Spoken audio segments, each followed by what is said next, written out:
Three idiots movie I am sure हम में से सबने देखी है और उस मूवी में एक बहुत इंटरेस्टिंग और फनी सीन है जहाँ पे दो फ्रेंड्स फेल हो जाते हैं, वो क्लास में लास्ट आते हैं और जो थर्ड फ्रेंड है वो क्लास में टॉप कर जाता है, फर्स्ट आता है। और वो बोलते हैं कि आज एक बहुत इंटरेस्टिंग चीज़ हमें पता चली ह्यूमन बिहेवियर के बारे में कि दोस्त अगर फेल हो जाए तो दुख होता है, लेकिन दोस्त अगर टॉप आ जाए तो और भी दुख होता है। अब ये चीज़ मैं यहाँ पे क्यों मेंशन कर रहा हूँ, क्योंकि इस डायलॉग का एक बेटर वर्जन आपको इस वीडियो में देखने को मिलेगा, जहाँ पे खुद टॉप करो तो अच्छा लगता है, लेकिन अगर साथ में दोस्त भी टॉप कर ले गेट में तो और भी अच्छा लगता है।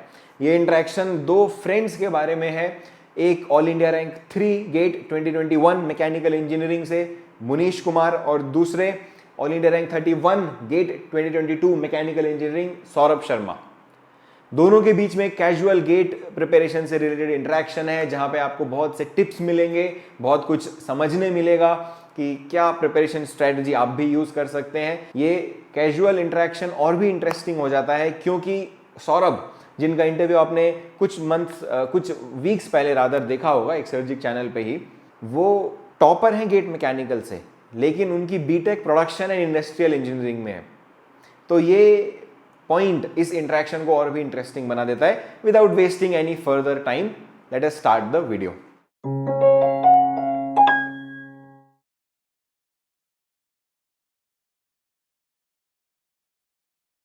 Hello everyone, my name is Munish Kumar और आज मेरे साथ हैं सौरभ शर्मा। ऑल्दो मैं इनके बारे में काफ़ी कुछ जानता हूं, बट स्टिल मैं फिर भी चाहूँगा कि आप लोगों को अपना बेसिक थोड़ा सा इंट्रोडक्शन दें। मेरा नाम सौरभ शर्मा है और मैं 2019 का पास आउट हूँ और मैंने अपनी बीटेक प्रोडक्शन इंडस्ट्रियल इंजीनियरिंग से की है और मेरा कॉलेज का नाम पंजाब इंजीनियरिंग कॉलेज चंडीगढ़ है। अभी जैसे गेट 2022 हुआ है, उससे थोड़ा अगर पहले की बात करें तो मेरे को काफ़ी मैसेज आते थे अच्छा कि तुम गेट मतलब टेस्ट सीरीज क्यों दे रहे हो, टेस्ट अटेम्प्ट क्यों करते हो, तुम्हें गेट देना है क्या। बहुत ज़्यादा मैसेज आते थे इस चीज़ को लेके। काफ़ी को मैंने क्लैरिफाई किया, बहुतों को नहीं कर पाया हूँ, तो मैं चाहूँगा तुम उसके बारे में थोड़ा बताओ कि रीज़न क्या था उसका। हाँ, तो मुझे ऐसा लगता था कि मोस्टली मैं आपसे कम्पीट करना चाहता था कि हाँ कि मैं असली रैंकर से कहाँ स्टैंड करता हूँ। मुझे ऐसा लगता था कि बाकी बच्चों को नहीं आता होगा जो आपको आता है। मतलब मेरे ये दिमाग में फीड तो था ही कि कोई भी ऐसा नहीं होगा जितना आपको आता होगा। तो फिर मैं आपसे कम्पीट करना चाहता था कि हाँ मैं आपसे कहाँ स्टैंड कर रहा हूँ और मेरी एट लास्ट कितनी रैंक आएगी। तो ये मेरे लिए आप एक समझ लो बार की तरह है। ओके, इट मींस तुम्हारे लिए जो टेस्ट सीरीज का स्कोर था वो 100 नहीं था, नहीं जो मेरा आ रहा था वो था। हाँ, ऐसे ही समझ लो। ओके कि मुझे ऐसा लगता था कि हाँ इतना अटेनेबल था, क्योंकि मैं टेस्ट देता था, कभी कभी बच्चों के 70s में या 80s में अटकते थे और आप सीधे छलांग मारते थे 95, 97। तो ये होता था कि हाँ ये स्कोरेबल था पेपर ना, तो बाकी मतलब नहीं ला पा रहे हैं हम। तो मेरे लिए ये इंटरनल मोटिवेशन बनता था कि हाँ।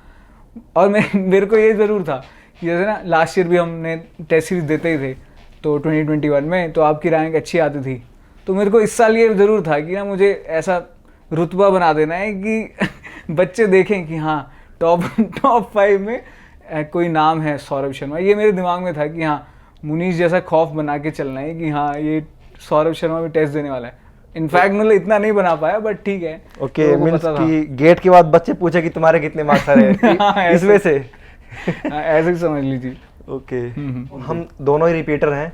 मतलब मेरा भी कुछ माइंडसेट था, तुम्हारा भी कुछ माइंडसेट है, मतलब स्ट्रेटजीज को लेके, क्वेश्चंस को लेके भी। जनरली ये होता है बच्चों का कि हाँ प्रीवियस ईयर कर लें हम लोग, कि हम लोग वो कर लें, 2 बार कर लें, 3 बार कर लें। हाँ, लेकिन ये अभी तक आपने इस बार का पेपर देखा ही था, तो जैसे अभी तक क्या चल रहा था कि बंदे वही PYQs को बार बार घिसे जा रहे हैं और सबको याद हो चुका है वो कि क्या इसके बाद ये क्वेश्चन आएगा, इसके बाद मुझे ऐसे करना है, फिर इसका आंसर ही आ जाएगा। मोस्टली बच्चों को PYQs सबसे पूछो तो मैंने 3 बार कर लिए, 4 बार कर लिए, तो मुझे उसका रेलेवेंस समझ नहीं आता था। क्योंकि उससे क्या है ना कि ग्रोथ भी नहीं हो पाती ना, कि हम ये नहीं सोचते ना कि जो हमारे जो क्वेश्चंस है प्रीवियस ईयर में जो क्वेश्चन आया है, जो टीचर ने जो उसका माइंडसेट दिया है कि हाँ उसका लॉजिक क्या था पीछे उसके, कि हाँ इसकी ये क्वेश्चन मैं सेट कर रहा हूँ तो मेरा लॉजिक ये है सो एंड सो, लेकिन उसमें कुछ होते हैं, कुछ चेंज कर सकते हैं। हाँ, तुम आपने देखा भी होगा। तो मेरा भी यही वो था कि एक कोई क्वेश्चन पकड़ो, जैसे आप एक्सर्जी का क्वेश्चन बैंक जो था, तो उसमें एक क्वेश्चन बहुत ही ब्यूटीफुली फ्रेम्ड थे, तो उसमें आप सिर्फ उस क्वेश्चन के बारे में ना सोचते हुए उसके आसपास के बारे में सोचो, ताकि एक क्वेश्चन के साथ साथ काफ़ी कुछ एक साथ कवर हो जाए, कि ये नहीं कि हाँ ये क्वेश्चन है इसको ऐसे करना है, तो उससे आपका ओवरऑल ग्रोथ नहीं हो पाएगा। ये मतलब ऑब्वियसली हम दोनों ने साथ में तैयारी की थी, तो थोड़ा बहुत एक दूसरे पे इन्फ्लुएंस तो ज़रूर आया होगा, आपको भी लगा ही होगा ऐसा। बिल्कुल, जैसे कि हम अगर मान लें कि मैंने 2020 में दिया था गेट, 19 में दिया था, 21 में भी दिया है, काफ़ी दिया था आपने। तुमने भी दिया है 20-21 में, हाँ। ठीक है, अभी 22 में भी दे रहे हो, दिया है अभी 22 में भी। तो क्या है कि अगर हम इसमें मेनली देखें कि 3 साल तक तुमने प्रिपरेशन किया है, तो इसमें जो थ्योरी का इंपॉर्टेंस है कि हम लोग 2 बार, चलो माय मिस्टेक, ठीक है, 2 बार जैसे तुमने गेट दिया है, तो तुमने क्या 2 साल थ्योरी पढ़ी थी या फिर 1 साल ऐसे कि थ्योरी मेनली स्टार्टिंग में क्या था, हम कवर करते हैं अपना बेसिक कि हाँ थ्योरी तो एटलीस्ट पता होनी चाहिए अगर क्वेश्चन सॉल्व करने से पहले। तो मेरा यही रहता है कि पहले ना एक हमारे पास एक कॉपी होनी चाहिए जहाँ पर आपको सब कुछ लिखा हो, ठीक है, तो ताकि जब आप कोई क्वेश्चन सॉल्व कर रहे हो तो बाद में उसमें ऐड ऑन करते जाओ। तो बच्चे क्या सोचते हैं कि एक बार कोर्स ले लो और कोर्स के बाद उनका काम ख़त्म, अब टीचर को ब्लेम करेंगे कि हाँ भाई इन्होंने हमें नहीं पढ़ाया इसलिए मुझसे क्वेश्चन नहीं हो रहे। तो मेन गेम स्टार्ट होता है कोर्स होने के बाद। कोर्स तो ठीक है टीचर ने पढ़ाया, तो जैसे मैंने 2021 की प्रिपरेशन में वीडियो कोर्स लिया था एक्सर्जिक का, तो सर ने क्वेश्चन कराए और सब कुछ प्रैक्टिस कराया, तो ऑलमोस्ट अक्टूबर तक मेरा हो गया था। तो उसके बाद मैंने फिर स्टार्ट किया, मेन होते हैं फिर क्वेश्चन प्रैक्टिस। तो शायद मैं कहीं ना कहीं लैग कर रहा था क्वेश्चन प्रैक्टिस में लास्ट ईयर, तो इस साल ऑलमोस्ट मैंने पूरा लास्ट ईयर मतलब 2022 की प्रिपरेशन में मोस्टली मैंने क्वेश्चन प्रैक्टिस की और ये है अब रिजल्ट ऐसा है। ठीक है, जैसे क्वेश्चन प्रैक्टिस का आपका सोर्स क्या था, मतलब मेन आपने कहाँ से, मतलब जैसे कि डिफरेंट सोर्स होते हैं, तो कुछ रिकमेंडेशन, मतलब कौन सा सोर्स कहाँ से आपने प्रैक्टिस किया? तो मोस्टली मैंने टेस्ट सीरीज़ ली थी, एक्सर्जिक की ली थी और बाकी भी कोचिंग इंस्टीट्यूट की ली थी, और एक्सर्जिक का क्वेश्चन बैंक था, तो एक्सर्जिक का क्वेश्चन बैंक मुझे काफ़ी सही लगा था। आखिरी में मैंने एक और बार कर लिया था क्वेश्चन बैंक भी, मतलब जहाँ पर मैं वीक पॉइंट्स जहाँ थे मेरे उनको मैंने अच्छे से पकड़ा और मैंने वो कर लिया था। मतलब मोस्टली जहाँ पर बच्चे डरते हैं, मोस्टली क्या करते हैं कि सबको पता है, सब बच्चों को पता है कि उनकी गलतियाँ कहाँ हो रही है, ठीक है, तब भी वो नहीं करना चाहेंगे उसको। जैसे मैं कुछ क्वेश्चन थे, जैसे आई बीम के क्वेश्चन होते थे, मुझे ना हमेशा अटकते थे, तो और मुझे ऐसा लगता है कि वो सभी बच्चों के अटकते हैं, बट बच्चे वो करना ही नहीं चाहते। वो सोचते हैं कि इसको साइड हटाओ, ये शायद आउट ऑफ रेंज है या फिर पेपर में नहीं आएगा, तो उसको छोड़ देते हैं। तो मुझे ये लगता था कि अगर आप फुल्ली कॉन्फिडेंट गेट में जाओगे तो वो काफ़ी सही रहता है। भले ही मशीन डिज़ाइन का कोई इतना डिफ़िकल्ट क्वेश्चन ना आता हो, बट आपके अंदर में कहीं रहेगा कि हाँ आपको ना, आपने वो छोड़ रखा है मशीन डिज़ाइन में, तो वो और हर एक क्वेश्चन के बाद आपको लगेगा गेट में कि वही क्या पता वो आ जाए। तो इसलिए मोस्टली जो भी टॉप 100 में बच्चे आते हैं वो इसलिए सब प्रिपरेशन करके जाते हैं, ताकि चाहे कुछ भी अगर आ जाए ना, वो हर चीज़ के लिए तैयार हो। क्योंकि आपका मतलब जनरली कहने का मतलब ये होगा कि हम वही प्रैक्टिस करते हैं जो हमारा कंफर्ट जोन होता है। हाँ बिल्कुल सही, मतलब आउट ऑफ द बॉक्स हम नहीं जाते कभी भी, और जब जाओगे तो ही अच्छा लेके आओगे। हाँ, मतलब अनकंफर्ट जब होगा महसूस तभी जाकर बेटरमेंट होगा आपका। अनकंफर्ट मीन्स कि यू आर लर्निंग समथिंग। या फॉर श्योर। ओके, तो आप जैसे कि अभी जो हमारे फ्यूचर एस्पायरेंट होंगे उनको क्या सजेस्ट करना चाहोगे क्वेश्चन प्रैक्टिस के लिए मेनली? हाँ, क्वेश्चन प्रैक्टिस के लिए मेरे ख्याल से यही है कि आप उस क्वेश्चन के बारे में पूरा सोचिए, ना कि सिर्फ वहीं का सोच कर ख़त्म करिए, नहीं, उस क्वेश्चन के बारे में अच्छे से सोचिए और उसके वेरिएशन सोचिए, जो कि एक्सर्जिक प्रो में बहुत अच्छे से इन्वॉल्व किया गया है, कि जब वहाँ सिर्फ क्वेश्चन के बारे में डिस्कशन नहीं हो रहा है। और आपने भी वीडियोस देखी होंगी जो आ रही हैं यूट्यूब में, वो कुछ चंक्स ही हैं उनके, एक्सर्जिक प्रो के ही चंक्स हैं। मैं अभी भी देखता हूँ पर मैंने छोड़ दिया, मैं देखता हूँ। हाँ, वो मुझे पता है आप देखते हैं। और फिर हाँ, जैसे वही बता रहा था मैं कि जैसे एक्सर्जिक प्रो में डिटेल एनालिसिस वो आप भी कर सकते हैं, बाकी वो जो क्वेश्चन है उससे आप वो ले सकते हैं इंस्पिरेशन कि हाँ आपको आगे जाके क्वेश्चन में क्या सोचना है। भले ही आप कोई बुक सॉल्व कर रहे हैं या क्वेश्चन बैंक लगा रहे हैं, तो आपको वो वैसे ही जैसे सर सोचने की कोशिश कर रहे हैं एक एक चीज़ को, वो अब आपको खुद भी करना है, तभी आपका ओवरऑल ग्रोथ होगा। तो मेरे को तो एक्सर्जी के बारे में तुमने ही बताया था, ठीक है, लेकिन तुम्हें कहाँ से पता लगा था एक्सर्जी का, तुम्हारा सोर्स क्या था, जरा उसके बारे में बता दो। तो सबसे पहले तो मुझे कोर्स लेना ही था। मेरा बैकग्राउंड एक्चुअली प्रोडक्शन का है, तो मैं ऑनलाइन सर्च कर रहा था कि कौन सा बेस्ट प्लेटफॉर्म है। तो मैंने काफ़ी यूट्यूब में वीडियोस देखी, ऑलमोस्ट सब एजुकेटर्स की देखी। तो उसमें मेरे को एक्सर्जिक की काफ़ी हिट करी थी, जो जिस टाइप से एनालिसिस चल रहा था वहाँ, जहाँ पिन पॉइंट में बात हो रही थी और जहाँ फालतू की डिस्कशन नहीं, जैसे गुड इवनिंग मेरी आवाज़ आ रही है कि नहीं। मोस्टली तो आपने भी देखा ही होगा कि कैसे यूट्यूब में वीडियोस चल रही हैं। तो वहाँ से मुझे पता चला था कि हाँ, एक्सर्जिक इज़ द प्लेटफॉर्म, मतलब जहाँ पर अच्छे से एनालिसिस हो रहा है। और तो मैंने फिर एक्सर्जिक का कोर्स ले लिया था। तो जैसे कि अगर हम बात करें जो गेट का स्कोप है, हाँ, मतलब कि आप PSUs में भी जा सकते हो, मतलब वो डिपेंड करता है, कोई भी हाँ, कॉरपोरेशन अगर रिक्रूट करना चाहे गेट से, और इससे आप रिसर्च एमटेक इन सब में भी जा सकते हो। तो बहुत से बच्चों का ना अलग अलग डाउट रहता है कि मैं गेट दे लूँ एक बार, फिर मेरी रैंक जो आएगी उसके बेस पे डिसाइड होगा। आपका क्या था, मतलब कि मेनली गेट का आपका एंड गोल क्या था कि मुझे गेट से क्या चाहिए, अचीव क्या करना है? तो मेरा ना पहले से ही, जब मैं 3rd ईयर में था, तो मैंने कहीं ना कहीं मेरे दिमाग में ये तो था कि मुझे जाना तो रिसर्च फील्ड में ही है। इसलिए मैंने इंटर्नशिप भी IIT बॉम्बे में की थी। तो मैं क्लियर तो था मेरे दिमाग में कि रिसर्च करनी है। बट फिर 4th ईयर आया, आपको ही पता है, सबको यही होता है कि हाँ, क्योंकि एट लास्ट क्या बोलते हैं लोग कि, या घर वाले क्या पूछते हैं कि 4th ईयर प्लेसमेंट लगेगी कि नहीं। तो मैंने अपना बिल्कुल गोल चेंज कर दिया था कि हाँ, रिसर्च छोड़ो, अब जॉब करेंगे, स्विच करते रहेंगे और ऐसे जाके बड़े CEO बन जाएंगे। तो मैं अपना गोल हटा दिया था। बट ऐसा कुछ हुआ कि मेरे को फिर ऐसा फील हुआ कि मुझे शायद ये नहीं करना चाहिए था। तो इसलिए मैंने फिर सोचा कि हाँ, मुझे अपना, मोस्टली मेरे को कॉलेज में भी बच्चे बोलते थे कि हाँ मैं रिसर्च के लिए हूँ। मेरे दोस्तों ने काफ़ी पुश किया था इसके लिए कि हाँ, मैं रिसर्च के लिए काफ़ी सही बंदा हूँ। तो ये दिमाग में भी था और मुझे पढ़ना भी अच्छा लगता था कि उसको इन डेप्थ सोचना है कि हाँ, एक चीज़ को पकड़ो, और ऐसे नहीं कि अब सोम के वही घिसते हुए कि अजम्पशंस, कितने अजम्पशन आपको ही पता है कि हाँ, सोम टॉम में सब कुछ अजम्पशन लगता है। तो मैं चाहता था कि एक ऐसा हो कि मैं आराम से बैठकर उस क्वेश्चन के बारे में सोचूं या फिर उस कंसेप्ट के बारे में सोचूं, और मेरे पास कोई टाइम बाउंड नहीं हो।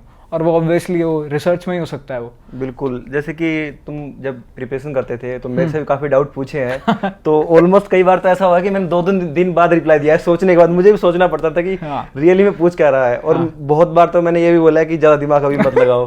हाँ, मुझे याद है आप बोलते थे कि हाँ, गेट में ऐसे होता है ना, ऑप्टिमम लेवल ऊपर से लेकर नीचे, मतलब मोस्टली आपने ग्राफ्स देखे होंगे, वो नीचे में भी कम होता है और बाद में भी कम होता है। एक ऑप्टिमम लेवल तक ही सोचना है। आप मुझे हमेशा यही समझाते थे कि हाँ, कि भाई इतना ज़्यादा सोच के मत आना क्वेश्चन में, जो बोल रहे हैं वही करके आना, कि ये नहीं कि उसकी वजह से अपने मार्क्स कम कर देना। ऑब्वियसली मैंने मार्क्स कम किए हैं इस साल भी उसकी वजह से, बट कम किए हैं, मतलब उतना ज़्यादा नहीं सोचा और मॉडरेट लेवल में सोचा। तो मेरे ख्याल से गेट ऐसा पेपर है कि उसमें ज़्यादा भी नहीं सोचना और कम भी नहीं सोचना, एक ऑप्टिमल लेवल पर सोचना है। ठीक है, इसमें जैसे कि एक और एड ऑन है मेरी तरफ से कि हाँ, थोड़ा सा मिस कर दिया आपने कि आप प्रोडक्शन बैकग्राउंड है आपका, प्रोडक्शन एंड इंडस्ट्रियल इंजीनियरिंग, लेकिन आपने गेट दिया है मैकेनिकल में दोनों बार। तो ये भी मतलब अपने आप में काफी थोड़ा चैलेंजिंग था, क्योंकि थोड़ा सा तो अलग रहता है दोनों में, क्योंकि सिलेबस जो है उन दोनों का थोड़ा डिफरेंस रहता है। 10 to 20 मार्क्स का आपको काफी स्ट्रगल करना पड़ता है, और वही मेन खेल है मैकेनिकल में। एक मार्क्स पे आपको पता है रैंक हजारों में हाई स्कोरिंग पेपर है इसमें, कि आपको ज़्यादा मार्क्स लाओगे तभी आपको जाके जो आपको पसंद है वो तब मिलेगा। तो जैसे कि हिम्मत कहाँ से आई कि मैं पाई से हूँ, मैं मैकेनिकल में गेट दूंगा, तो ये विल पावर कहाँ से आई?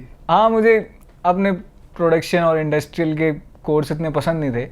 मोस्टली मुझे उसमें भी मैकेनिकल के ही पसंद थे।